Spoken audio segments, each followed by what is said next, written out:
What are you doing? Alright, action, Mr. G. My friend Melvin. Don't say it like you're talking to a camera. Let's tell the story. I'm not. He grew up in Midnight, Mississippi. He said it was so black and dark in Midnight, Mississippi. You could put your hand in front of your face and not see it. He had a friend there, an old man named Mr. Big Sick. Well, Melvin and Mr. Big Sick were real good friends. Melvin was only about 10 though. Mr. Big Sick had to be about in his 80s. And Mr. Big Sick, when he would walk, he would shuffle. He would shuffle just like an old man does. And you know how hot it is in here? In Midnight, Mississippi, it was even hotter. It was sweltering. When you walked, you felt like you were walking through water. That's how hot it was in Midnight, Mississippi. Anyway, Melvin had to go to school one day, and he got off the bus coming home early afternoon. He got off the bus where he usually does. He had quite a walk home from that bus stop. Anyway, he got off. He told me this story. He says this is true. He swears to God it's true. I have no reason to not believe him. Anyway, he got off that bus, and he had quite a walk home. And up a ways, up a piece, he saw Mr. Big Sick walking down the road. So he yelled to Mr. Big Sick, wait up, Mr. Big Sick. Wait up. I want to run with you. I want to walk with you. I'll catch you. Wait up. And he started running. And he was 10, and you know, little 10-year-olds can run. And he started running and running. But no matter how fast he ran, he couldn't catch Mr. Big Sick. Mr. Big Sick stayed about the same amount of distance away. Like him. And Melvin couldn't believe it. So he yelled again. He couldn't figure it out. You know, he's only 10. Mr. Big Sick, wait up. Firefly. Wait up, Mr. Big Sick. Yank him. And he'd run again. He couldn't catch up to Mr. Big Sick. Couldn't catch him. So Mr. Big Sick, wait up. Well, Mr. Big Sick turned around and he waved at Melvin, then gone. Melvin ran up to where he last seen him. No sign of Mr. Big Sick. No sign at all. So Melvin, he got home and he told his mom and dad this crazy story. And he said, I couldn't find Mr. Big Sick. He just he disappeared and I couldn't tell where he turned or anything. He was there and then he was gone. I couldn't catch him. And his mom and dad told him, because he knew he was best friends with Mr. Big Sick, they sat him down and they said, well, Melvin, Mr. Big Sick died this morning. And Melvin goes, well, I just seen him. It was just right after school this afternoon. Melvin, it couldn't have been. Mr. Big Sick died this morning. He died.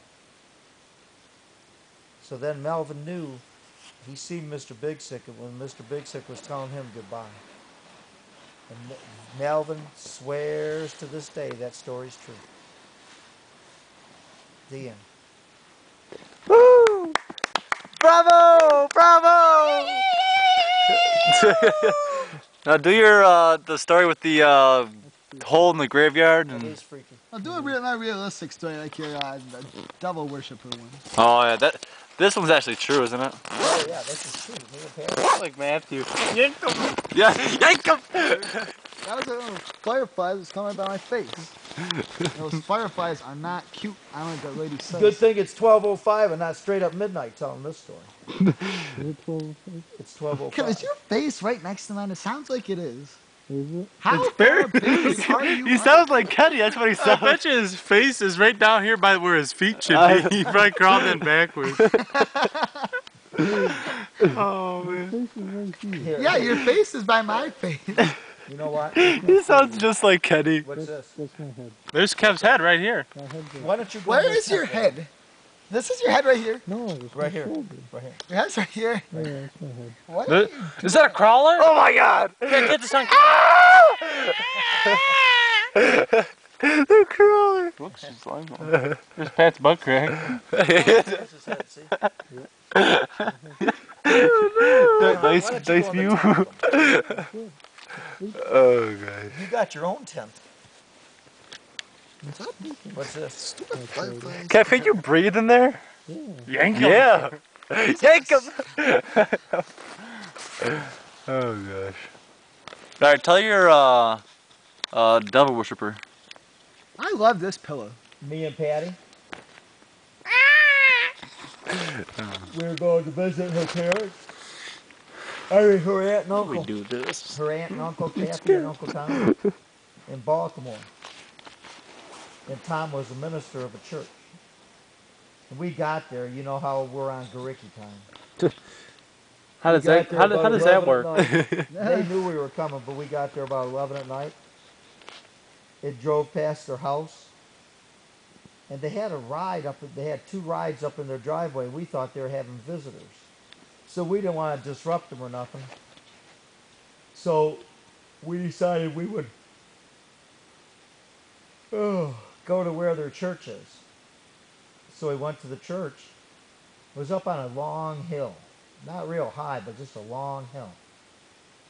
Nobody was there in the parking lot, so we just parked there. We were in our Toyota pickup with that white cap on it. Is that Baltimore or a suburb?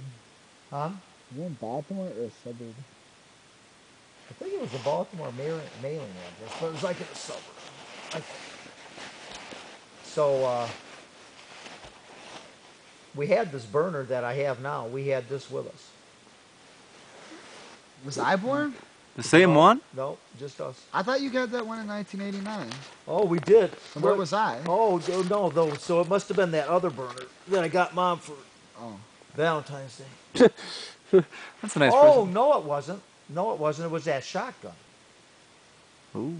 We had that Shotgun. I think we had that shotgun with us. Was it a 12 gauge? 410. That's my I favorite know it's a gauge. 410, but I just want to say 12 gauge. Sound cool. A 410. I think we had that shotgun with us. So, you know, we went sound asleep up there in the back of that truck. Gosh, we were sleeping for a couple hours. No. This is, no. We were getting ready to go to sleep. Because we got, like I said, to their house about 11. We got everything set up.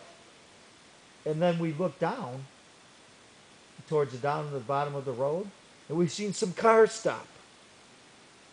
They stopped. There was 2 or 3 cars, and they stopped. And we seen people moving around down there in their headlights. So you were like on a hill? Yeah. Yep, we seen people moving around down there in their headlights.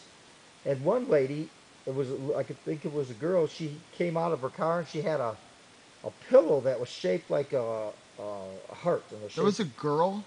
Yeah. I thought they were all guys. No. Yuck. Girls too. And it was shaped like in a heart. And they went off into we thought it was a field. And we just watched them. They didn't know we were up there on that hill. And we just watched them. They were back there, I don't know, for quite a while. But I looked at my watch while this was going on, and it was straight up midnight. Straight up midnight. And I told Patty then, Patty, it's straight up midnight. Something's going on weird here. Anyway, they were out in the field for quite a while, and then they came back.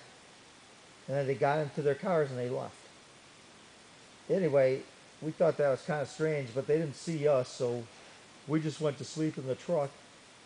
A couple hours later, I don't know how late it was, heard a pounding on the windows of that cab. Yeah, that was weird. And I said, "Who's there? Who's there?" Did you have your shotgun out? It was, it might have been that little 25 caliber I got, Mom. Anyway, we had a gun. Did you have it out though? Well, it was right there in the back, So he goes, "It's police, Officer so-and-so." I said, "Police?" And he goes, "Yeah." I said, "Oh, okay." Did you I ask said, for identification? No.